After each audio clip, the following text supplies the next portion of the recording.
Quand on prie la bonne étoile, elle se transforme en Luma à la mentalité d'un mioche de moi.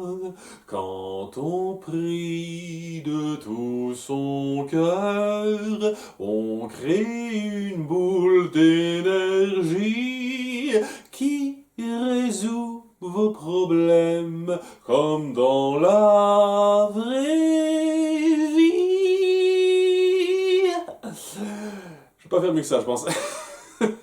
Wish, le film des 100 ans des studios Disney. C'était pas trop mal. J'aurais espéré vous dire plus que ça. J'aurais espéré pouvoir dire ah c'était super mais c'est pas mal. Pas le pire, pas le meilleur, ça se regarde bien. Ouais. Ce film, il y a deux façons de le voir. C'est-à-dire, en tant que film, ce qui vaut, ce qui nous présente intrinsèquement, et en tant que célébration des 100 ans de Disney. Et cette célébration des 100 ans de Disney, je vais faire un encart relativement long dessus, je pense. Mais mon ressenti final, après avoir pris le temps de me poser un petit peu, de laisser tiédir ça, comme le nom de ma vidéo l'indique, c'est surtout ce que ça vaut en tant que film intrinsèque. Et en tant que film intrinsèque, c'est pas très mémorable. C'est suffisamment efficace, mais pas très mémorable. Et je me retrouve avec une intrigue qui m'a pas énormément marqué, des personnages qui vont sans plus, des chansons qui s'écoutent, mais ouais, qui resteront pas dans la tête, en tout cas pour la plupart.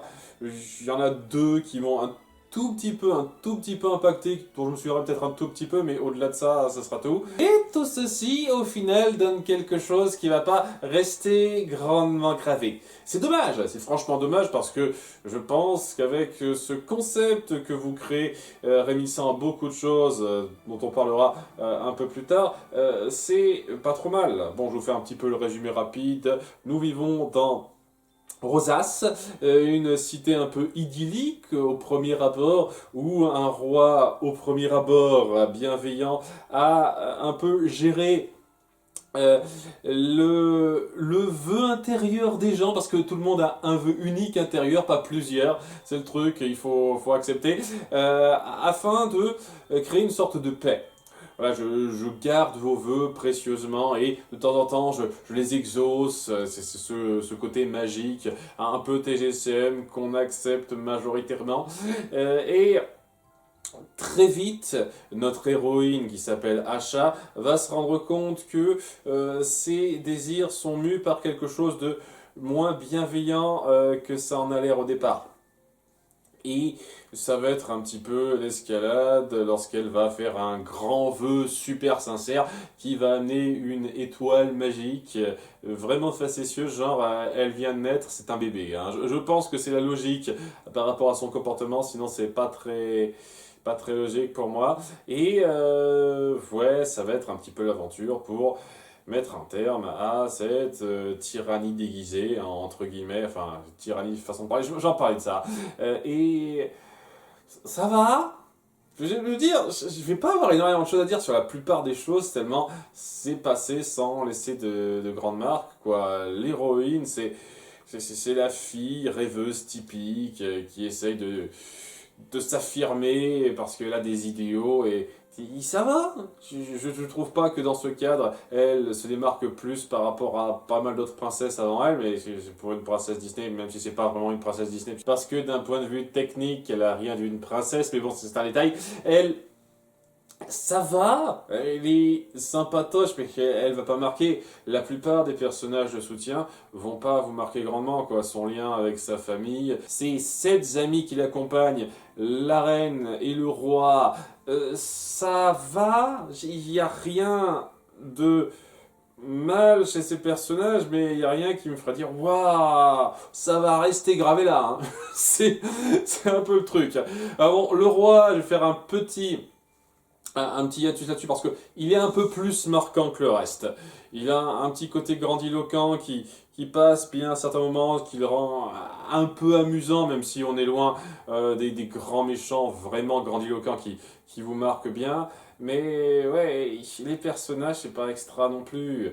Et il y en a même un que j'ai pas aimé du tout. Je veux dire, déjà, l'étoile des vœux, qui a donc sa propre personnalité. Facétieuse, c'est une sorte de dynamique qu'on a de plus en plus souvent où on a le personnage un tout petit peu plus sérieux que la moyenne, et encore on exagère un petit peu, je veux dire, Asha c'est pas non plus le personnage ultra sérieux de base, mais voilà, et cette espèce de compagnon un petit peu foufou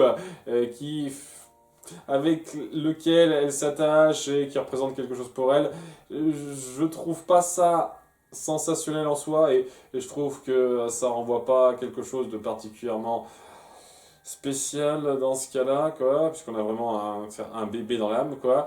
Et il y a aussi l'accompagnateur et le seul personnage que j'ai pas aimé du film, c'est-à-dire sa chèvre ou son chevreuil, enfin bref, son animal de compagnie, sidekick comique et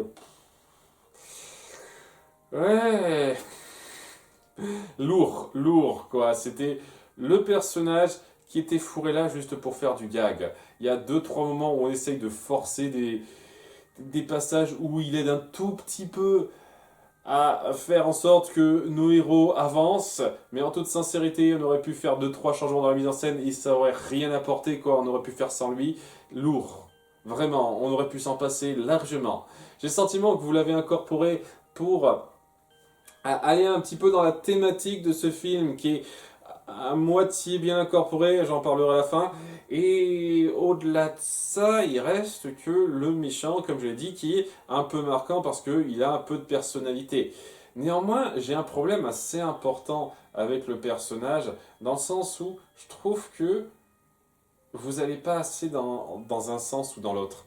Vous mettez en place le début de ce film, et même un tout petit peu vers le milieu, le fait que s'il a créé cette ville, c'est parce qu'il a eu un petit traumatisme lorsqu'il était jeune qui lui a fait perdre sa famille et qu'au bout du compte, il a mis en place ce système parce que pour lui, c'est plus important d'assurer une certaine sécurité à travers cette magie qu'il garde. Et au début, c'est ça, quoi. Il garde une certaine magie, il la surveille, il la protège. Ce n'est pas un gros méchant exploiteur, mais il a une vision un peu réductrice du monde qui est un peu détrimentale. C'est pour ça que notre héroïne va un petit peu aller en son encontre au début. Mais à partir de là, il va virer de façon pas super bien transitionnée pour moi en super méchant qui n'a absolument rien pour le racheter.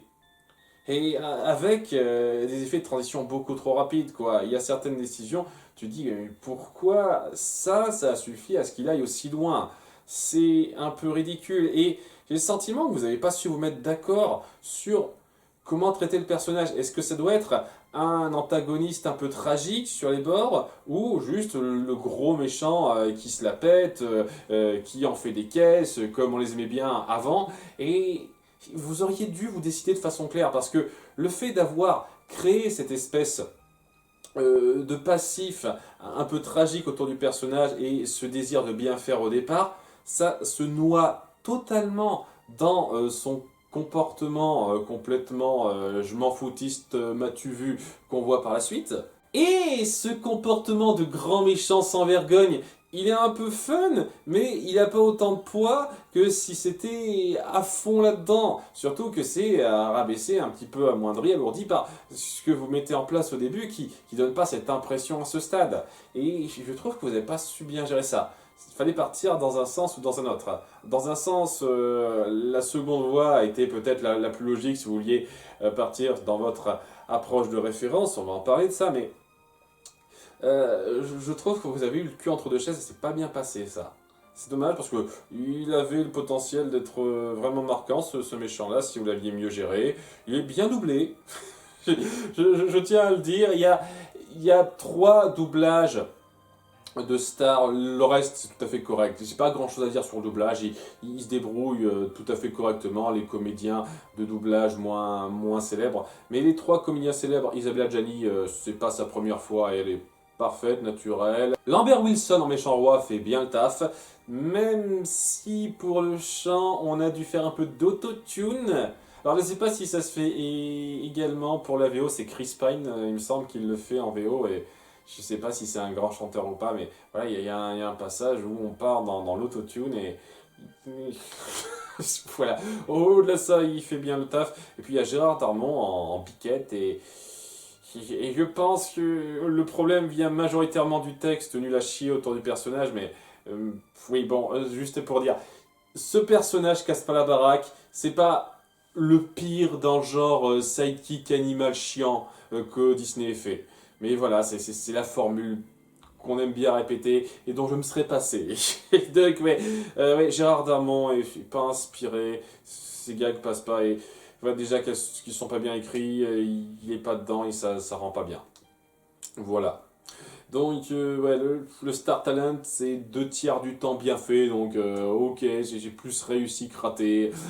Et ouais, comme j'ai dit, histoire, il n'y a pas de grand moment qui vous fasse particulièrement grimper au rideau, à part un seul moment. Et c'est la raison principale pour laquelle je suis sorti du film avec un dernier a priori plutôt positif, c'est que il y a la scène de confrontation que j'ai trouvée un peu dantesque dans l'approche, et pour laquelle j'aurais pas été contre qu'on en fasse plus, qu'elle s'étende un peu plus longtemps ce que ça représente. Parce que voilà, ça part sur la considération de la magie, ce que ça veut dire, bon, certaines choses qui peuvent être très délicates à voir d'un point de vue logique. Il y a le côté animaux qui parlent, dont je ne vois pas l'utilité dans l'histoire, mais voilà, les animaux qui parlent, c'est féerique, tout ça, et le principe de la magie des vœux qui, au bout du compte, fait tout ce qu'on veut, comme ça veut, bref.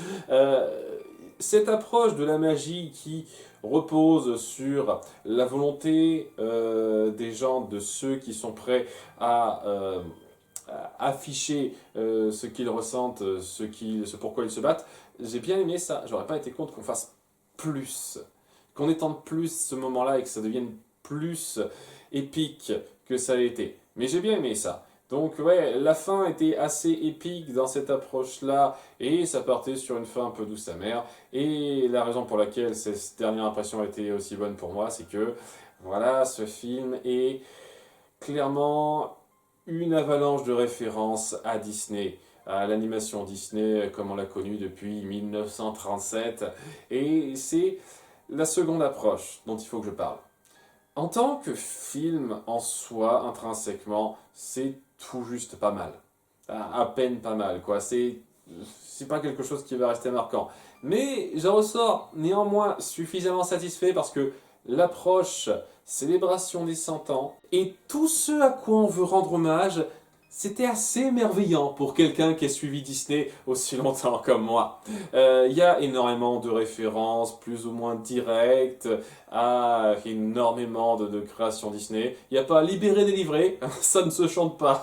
Peut-être qu'il y a un Let It Go dans la VO à un moment donné, ça me surprendrait pas, mais je n'ai pas trouvé ça. On dit libéré, mais on dit pas délivré à un moment donné. Mais voilà, il y a beaucoup de références aux vieux contes Disney, si j'ose dire, avec beaucoup de choses qui sont très sympathiques à voir. Le fait que notre héroïne ait 7 potes, ça peut paraître un petit peu engorgé, et c'est pas faux, ça paraît un petit peu engorgé dans la vision intrinsèque du film, ça fait un peu trop. Mais c'est 7 potes, c'est clairement une référence aux 7 nains. Il y a même, pour la plupart d'entre eux, des traits caractéristiques qu'on retrouve chez les 7 nains. C'est clairement fait exprès.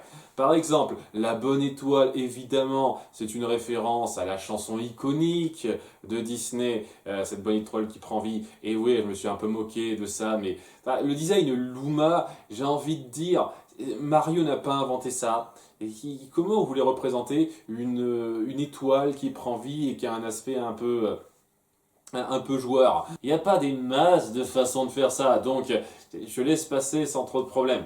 Il y a énormément de petits détails, de petites références qui sont glissées, et certaines qui sont de façon un peu grossière, hein, on va pas se le cacher, mais globalement, plein de détails que ça m'a fait plaisir de voir, notamment à la toute fin. La toute fin, c'est un petit peu, bon, cette célébration alors que les gentils ont gagné, c'est évident, et la bonne étoile qui nous fait un petit peu le symbole Mickey, Disney, et à travers ces petites constellations, enfin ces images un peu en constellations brillantes, on nous montre tout ce qu'a créé Disney, enfin presque tout ce qu'a créé Disney Animation Studios depuis le début. Ça commence par Blanche-Neige, Pinocchio, et ça va chronologiquement dans l'ordre de presque tous les films. On en saute quelques-uns, et bizarrement pas forcément ceux auxquels je m'attendais. Il y a pas mal de films des années 40 qui sont sautés. On a sauté Taram, mais on n'a pas sauté La Ferme se rebelle, et on n'a pas sauté Chicken Little. Ça m'a fait bizarre, ça, je vous cache pas. J'attendais bien à ce qu'on saute au moins de ces deux-là. C'est un petit peu étrange, certains trucs qu'on a sauté des fois. Mais voilà, il y a cette célébration à la toute fin, et globalement dans tout le film, de ce que Disney a créé. Et je vous conseille sincèrement, si vous êtes fan de Disney comme moi, de ce qu'ils ont créé, même si vous aimez pas tout, quoi, j'aime quand même ce que Disney a fait globalement, de rester jusqu'au bout. C'est pas extraordinaire la petite pique de fin à la fin du générique, mais rien que voir ce petit générique qui défile là et le dernier clin d'œil de fin, c'est plutôt touchant pour un fan de Disney. Après, ça rehausse pas énormément la qualité intrinsèque du film, et c'est ça le truc. C'est une célébration des 100 ans de Disney, et quand on se penche sur cet aspect célébration, c'est satisfaisant, vraiment. Quand on se penche sur tout le reste, l'histoire, les chansons même, les personnages, ça laisse pas de traces. Et c'est franchement dommage, je pense qu'on aurait pu faire mieux à ce niveau-là. Cette incorporation de références Disney à quelques détails près, n'empiétez pas sur votre histoire, hein. Votre histoire n'avait pas besoin d'être comme ça pour que vos références soient là. Et donc, vous n'avez pas mis assez d'efforts dans le nœud central, c'est-à-dire le récit principal, les personnages, les chansons et l'animation. Je ne vais pas parler de l'animation, mais beaucoup de gens disent que c'est pas fameux. Voilà, c'est pas le meilleur. C'est du cel shading, pas parfaitement accompli pour donner un aspect différent d'habitude. Ça change, en tout cas de la plupart des autres films Disney un peu plus lisses qu'on a vu avant, mais il y a quand même mieux fait ailleurs. Et voilà, ça se regarde, mais c'est pas sensationnel. Alors que je pense qu'avec quelque chose de plus léché, ça aurait pu être plus marquant pour la rétine. Par exemple, et voilà, rien n'est très marquant dans ce que ça veut raconter globalement, dans ce que ça veut faire au premier plan. Et si ça doit être retenu juste pour la célébration des 100 ans, c'est dommage. Parce que j'ai ressenti cette célébration des 100 ans, j'aurais bien aimé ressentir un film impactant autour de ça. Et c'est pas le cas. Franchement dommage. Mais ouais, je vous conseille quand même d'aller le voir si vous êtes fan de Disney comme moi, c'est-à-dire si vous avez suivi leurs films et que même ceux qui vous ont pas plu ont laissé une marque pour vous. Ça vous laissera quelque chose, je vous jure. Moi, je sais que j'ai pas regretté de regarder ce film, mais je sais aussi que je vais pas énormément m'en souvenir. Sauf pour faire le Disneyphile, évidemment. C'est ce qui aide un petit peu pour rester dans ma mémoire. Mais au-delà de ça, c'est pas ce que je retiendrai le plus. En vous remerciant, je vous souhaite une bonne continuation. Bye!